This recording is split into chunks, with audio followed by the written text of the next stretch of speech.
Hello, Desperados. It's your homegirl Lala. For those of you that are new, welcome. And those of you that are returning, welcome back. If you are a fan of the dark and the darkness, the strange and the strangest, if you just know it all and like to tell everybody else what they should be doing with their lives, but all the while keeping your life secret, then you are in the right place because this is all about the darkness and the insanity that is in batshit crazy me. Story time of my life. Now, this is a trigger. This is a trigger warning, y'all, because we're dealing with some issues. We're dealing with some pedo issues and some other issues and a lot of issues. Okay. Okay. So I'm going to pick up where I left off. And for those of you that are new, stay where you are and then go back down to the video number one and catch back up. Okay. Okay.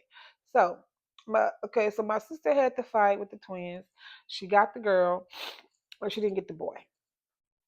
And my mother was going to smoke their mother. Okay. The mother thought she was going to be cute. And my mother brought that heat. She was ready to air it out because I don't know what you thought this was, but this ain't it. So there was all of that. Okay. So my uncle and aunt, the twins, they got her calmed down and got the object away from her out of her hands so that she did not do the wrong thing because she had cheering. There's no such thing as doing no 10 to 20 when you got cheering out here. So all of that happened. Okay, so that was that, and it just kind of things just sort of fizzled out the way it was. Uh, those people, they were our across the hall neighbors, and they moved out within the month, and we really stopped seeing them. We really did. My sister would see them at school because we went to the same school. She would see them at school, but we never saw them at home. They didn't come outside and play anymore. None of that. They were wherever they were that we didn't see. So there was that.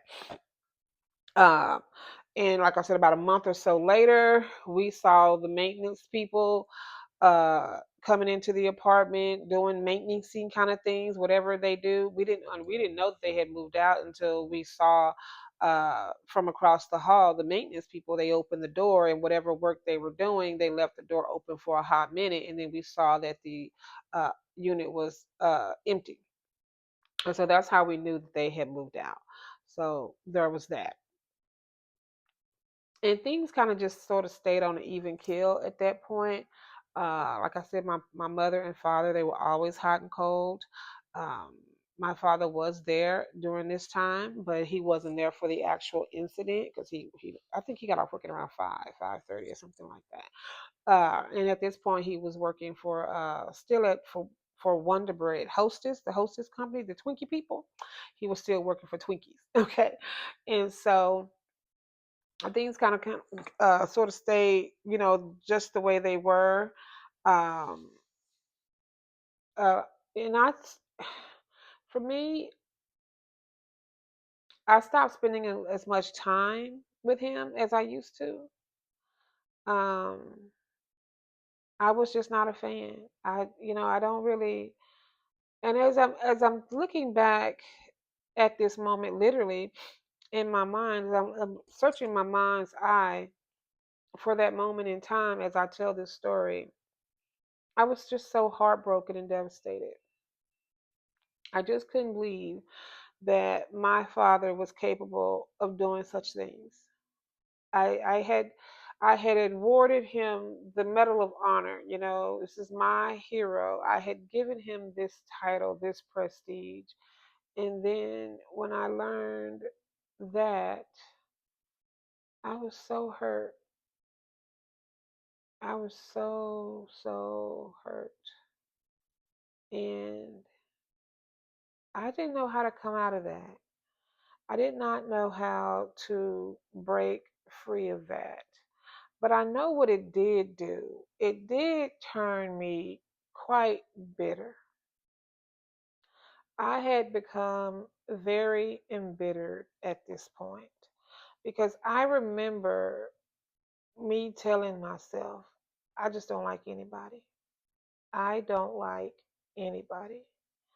And I was very unwilling to give second chances by this point because up until that event took place, I was just your average everyday kid. Nothing special, just basic old me, nothing really special other than me being myself. But because I think we touched on it in an earlier video that I had become so accustomed to losing people that no one really mattered because I was always losing someone. And so I put up a wall, if if you will, just the bulwark against my emotions. I did not want to allow myself to feel anymore because feeling causes pain. Feeling hurts. And I was so devastated that I didn't want to feel anything ever again. I told myself that I did not want to feel ever again. And not only did I tell myself that, I made it a daily practice. I did. I practiced not feeling because if you don't feel, then you don't get hurt, right? Your emotions are not on your sleeve, so to speak, right? You don't wear your emotions on your sleeve if you are refusing to feel, if you're not allowing yourself to feel. And that's what I did. Okay. I taught myself how not to feel.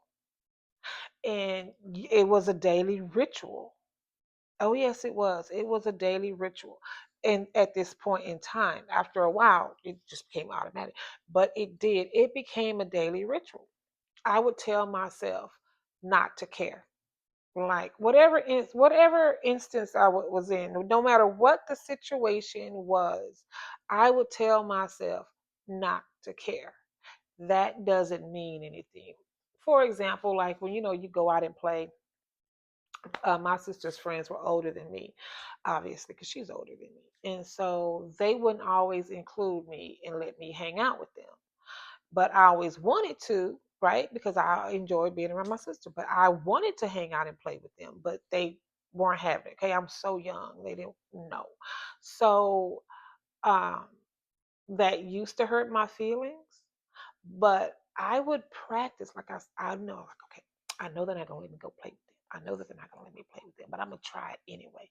I'm gonna try it anyway. And when they tell me no, I can't play, instead of getting my feelings hurt, I'm just gonna not feel anything. So when they were out doing whatever they were doing, because at that time, what show would we? I remember this day so very clearly. It was the first day I told myself that. She was talking to, what is her name? Her name is Tamala Harris. Is her name Tamala Harris? Anyway, she's an actress, but she lived in our apartment way before she became actress. Okay, way before. Her name is Tam. I think her name is Tamala Harris. But either way, I have to look it up, and if I can find it, I'll put it in the video. But I know her name was Tamala, and she did a lot with those Tyler Perry movies. She did a lot. She was in a lot of those. Her name was Tamala, but if you look up her, she's from Oak Cliff. She's from Oak Cliff. Uh, and my sister and her were friends. And this is way before famous. Obviously, she's a kid now, so no famous, none of that right now. None of that right now. It's just Tamla. And so they would always hang out. And this conversation that they were having, we were watching. Not we're watching. We had been watching different strokes, right? And so the next day, I guess it must have been on yesterday, or maybe it's coming on tonight, because they were talking about it, and they were just talking about how they just was so enamored with Todd Bridges. They thought he was just I mean, honey, he was the best thing coming. That was just it. Todd Bridges, Todd Bridges, Todd Bridges, and they were going on and on about him. So I tried to insert my little self into the conversation, and I knew that they were going to tell me that I couldn't be part of it, or they were going to say something snappy, or make me leave, or whatever. I knew they were going to do that, and I was okay with it that day because I'm going to teach myself not to feel. So that's what I did. I was hanging out over there where they were, trying to include myself. And of course, I always say, "What are y'all talking about? Who is that?" Just being young minded. What are y'all talking about? Who is that? Anyway, go play, go play. Do it all the time. Go play. And when she did tell me that, I just slunk on away. No big deal. I said, "See, I knew I could do it. I don't even care. I don't even care. I didn't want to play with them anyway. I was just trying to test this and see if it really worked. I just wanted to test this out and see if it really worked. I don't really care anyway." And so that's what I told myself. That was the very first day I told myself that I was never going to feel again. And I come up with that little plan, y'all. Little 8-year-old plan.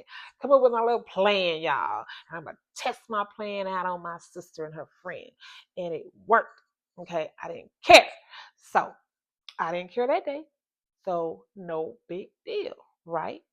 hmm And then as time would go on and as time would go on, it just became just status quo, right? There was our downstairs neighbor, uh, Shawan and Shantae lived downstairs, but their mother drove the short bus. And at that time, we didn't call it the short bus. It was just she drove a short bus. It was the description for the vehicle. It wasn't, "Oh, he's so short bus." No, it wasn't that. It was she drove a short bus. So, but from time to time, she would take the kids to school. Okay, because for where the kids that she picked up were not in our apartment complex, but her bus, she would drive, her route was near our school, but I didn't always get to go because they would leave earlier than I would be up and ready to go. And anyway, I had to walk to school with my sister anyway because, like I said, Zoom Walk was right here, and then I'm on down the road. I can't remember if I was at Elijah MP's or BF Darrell, one of them. I think it was Elijah and Peace though. But either way, I had asked on this particular morning if I could ride because I knew she was going to say no because she always said no because she was not supposed to have other kids in on the bus, but she would let, of course, her children, but she wouldn't have other kids, and I knew she was going to say no. And I tested my little theory again. I asked her. And I guess normally when she would say no, my feelings would be hurt because there they are. And you're taking them. What's one more? And I used to get upset about that. Obviously, not saying anything, but I would get upset about that internally, but do nothing about it because what could I do about it? Absolutely nothing. But then again, I did my little test. I asked. I knew she was going to say no, and I did not get my feelings hurt. And so things are working out. I am not getting my feelings hurt because I am refusing to feel. Yep, that's what I did. I said that to myself, and that is exactly what I did. So it just at some point I wasn't testing the waters anymore. Okay, I was no longer testing the waters. I just was. I just was. And then even my little friend, "You changed. You changed. You used to be so nice. Now you just done changed. Why are you so mean and hateful all the time? You're just hateful. Ain't nobody even did anything to you. You're just so hateful." Little did they know that's exactly what I wanted. I wanted that. 100% I wanted it. I wanted you to know I wanted nothing to do with you, that you did not matter, that I did not care, and that was just that. I did not care. That's what I told myself. And I was glad, y'all. Oh, yes, I was. Oh, honey, I was on cloud nine. I don't feel, I don't care, nothing matters. So that's that. hmm And do you know, y'all, like I said, after a while, it was no longer trying. to be that way. I just was, right? I just was. That was it. Once I told myself that, nothing else. And I felt so like, why hadn't I thought of this sooner? If it's that easy, why have I not thought of this sooner? Walking around feeling everything. Oh, but in yes, I did. And no one around me, no adults ever questioned it.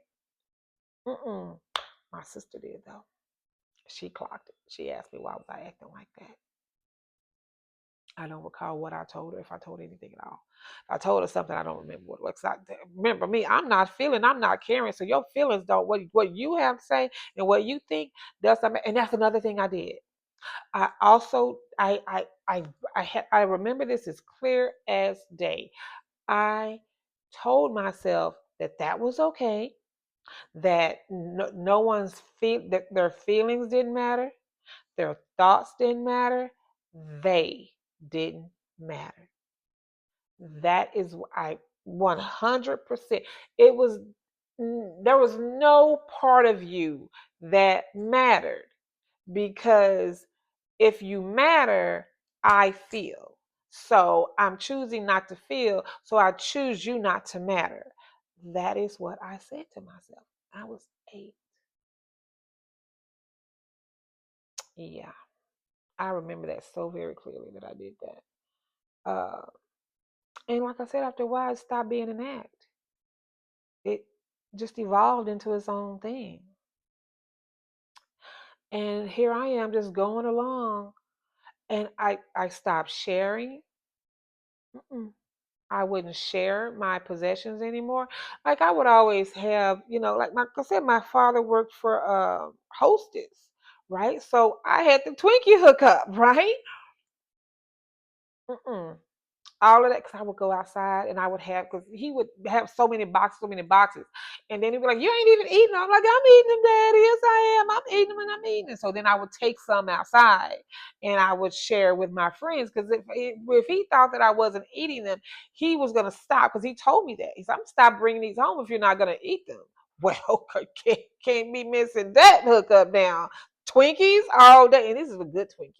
Whatever they sell today, those are not, I tasted them. They're not the same as they were back in the day. Those are nowhere near the same kind of Twinkie. So those were very important. Couldn't lose that hookup at all. So I would go outside and I would take a box with me and I would share it with my little friends. And they kind of got used to it until I stopped. Until I stopped. Now I would just come outside with my one pack. I would not bring the whole pack. But they all knew that I had the whole box hookup, right? They all knew as long as my daddy was there. They knew that I had the whole box hookup, but I was refusing to bring out those boxes so that I wasn't going to share. They had already clocked that. Oh, yes, they did. They clocked that quick. They clocked that quick, fast, and hurry. They clocked that because all of a sudden it was just like overnight. I would just now I come out with just one pack and I would not bring the box because I would. I mean, I had Twinkies for days, Twinkies and the cupcakes, those the fried apple pies. Mm, totally different now, but whew, all of that stuff. I would just come out and I didn't charge it at all. Nope, I did not. There was no such thing as charging. None of that. I was just giving it away for free because I had so much. I had so much, and so all of that stuff. And I actually took pride in that. Like I was like, I'm doing something now. Until feelings came back. Oh, but they stayed gone. Oh, they stayed gone. I'm just something came up to get me. And then I was there feeling. Oh yes, indeed. I was feeling at this point. Thought I wasn't feeling, but yeah. So life is going on. I'm not feeling because nobody else matters other than me. Because that's just that. And can't just at that kind of mindset. No one matters. But you know what? I didn't. And if you think that I put all like everything on me, as if I was the only one that mattered. No, not necessarily, because I didn't think all that special of me either. I didn't think highly of myself at all at that point. I really didn't. Remember, I'm walking around with my head hung down in shame, right? I'm ashamed of my father's behavior. So I'm not walking around with my head up in the clouds either. No one mattered, including myself. No one mattered, including me. And I made myself understand that. That was very. I can. It's clear as day. I can see these images in my head. No one mattered except for my faith. Other than my faith, that's all that mattered. I always held firm to that, but I did not hold firm to anything else. So I thought until there would become a day that my mother turned the whole house upside down. Oh, she turned the whole house upside down. And it just ripped the small world that I had, this little mediocre life that I was living. At least I had something. And she took away that something, that that one modicum of life. It was gone. And that rocked my world. Okay, y'all. Time is already 20 minutes. I talk too much. If y'all haven't already subscribed, go ahead and subscribe. This story is so not over. Honey, I'm 8 at this point. So no. We got a long way to go until I come into this person that I am today sitting in front of you. So no, no, no, no, no. We got a lot to go. Don't forget to subscribe. And tell me what you think. Tell me what you think about feeling. Do you enjoy feeling? Because I can switch mine. I want to know because you're supposed to be helping me out. That's why I'm here doing this. To come here with my health? No, clearly I told you that's jacked up liver chronic back pain. Certainly not there for that. So I'm here. I just want to listen. Okay. All right, y'all. I will see y'all in the next video.